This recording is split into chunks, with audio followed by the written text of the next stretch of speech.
talk about Facebook's recent changes to its news feed algorithm.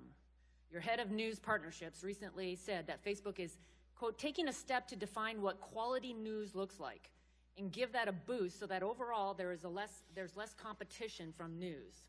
Can you tell me what she means by less competition from news? And also, how does Facebook objectively determine what is acceptable news and what safeguards exist to ensure that, say, religious or conservative content is treated fairly? Yes, Congresswoman. I'm not sure specifically what that person was referring to, but I can walk you through what the algorithm change was if that's useful.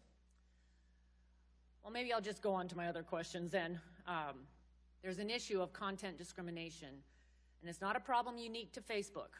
There's a number of high-profile examples of edge providers engaging in blocking and censoring religious and conservative political content.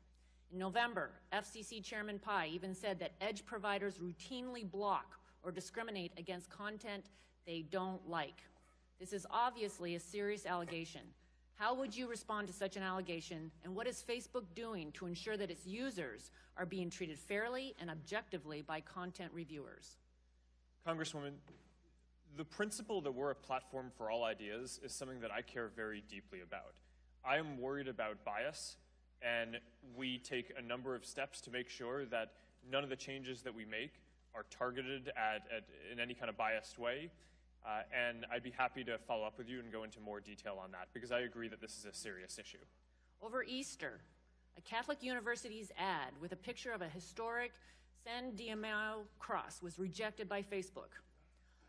Though Facebook addressed the error within days, that it happened at all is deeply disturbing. Could you tell me what was so shocking, sensational, or excessively violent about the ad to cause it to be initially censored? Given that your company has since said it did not violate terms of service, how can users know that their content is being viewed and judged accordingly to objective standards? Congresswoman, it sounds like we made a mistake there. I apologize for that. And unfortunately, with the amount of content in our systems and the current systems that we have in place to review, we make a relatively small % of mistakes in content review, but that's too many, and this is an area where we need to improve. What I will say is that I wouldn't extrapolate from a few examples to assuming that the overall system is biased. I get how people can look at that and draw that conclusion, but I don't think that that reflects the way that we're trying to build the system or what we've seen.